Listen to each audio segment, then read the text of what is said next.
Hello, all you lovely people. I thought I'd send you a wee message today on UNESCO World Poetry Day, a day that celebrates poetry across the world in all its forms and all its languages. Poetry is such an important thing to me and to many people.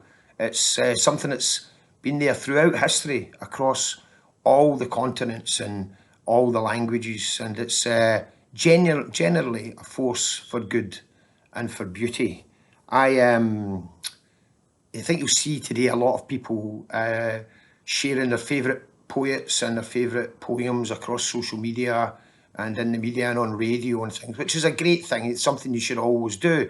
I don't really have a favourite poem or a favourite poet. I have lots of them. They change all the time, and I find new ones all the time. I find incredible new poetry out there happening, and I find incredible old poetry that I'd forgotten about or hadn't read or hadn't get round to read. I think it's a good practice to read poetry every day. I think it's something that can inspire you and it can fill your heart with joy and sadness, of course, as well. It can make you laugh and make you cry. I'm going to read a wee poem. By way of, I'm going to reach out and help people recover from the trauma of Bono's fucking awful poem that he wrote for St Patrick's Day.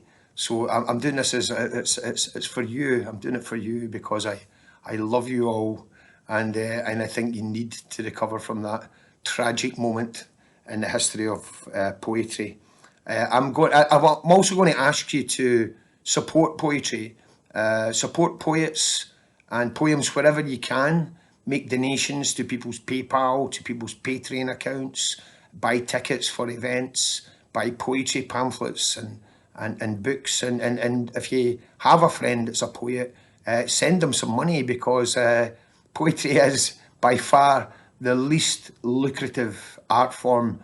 If you're entering the arts and choose poetry, it's a bit like deciding to have a career in crime and choosing loitering with intent or something. There's like absolutely no money in it. I'm going to you can help out by contributing to my Ko-fi account. I'll put the link below this. It's just ask the people to send a couple of pounds by way of buying me a mythical coffee. I don't buy coffee with it. It's just a gesture.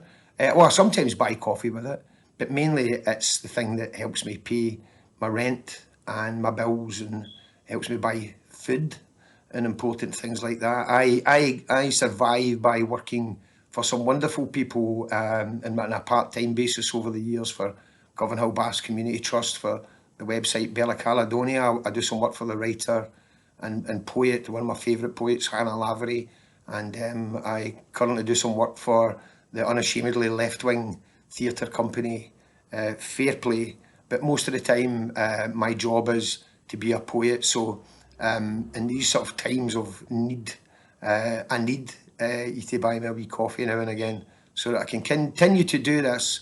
Or if you hate what I do and hate poetry, then don't, like, deliberately make us all skint so that all that awful poetry ends.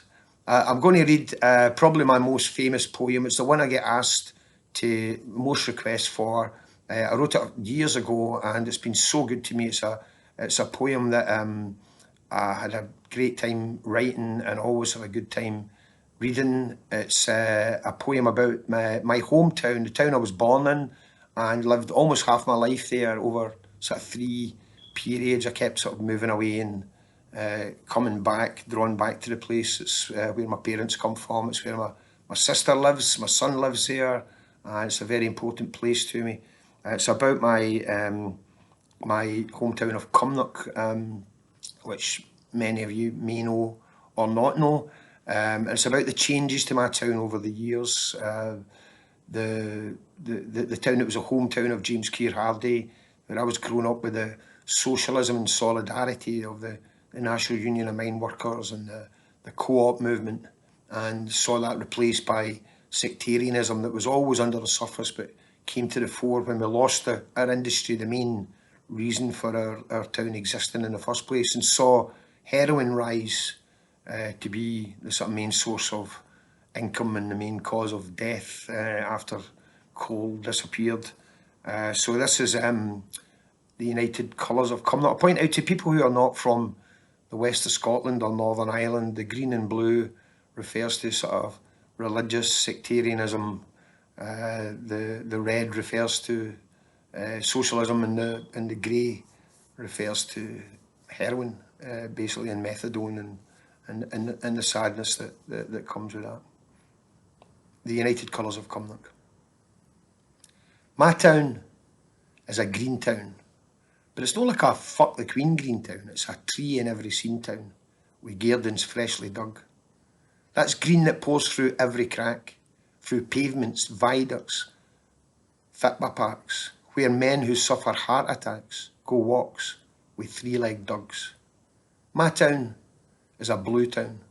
Who the fuck are you, town? What school did you go to, town, and are you one of us? That's blue that seeps through doors and walls, through pubs and bookies, village halls, where men would guard old Derry's walls instead of guarding us. My town was once a red town.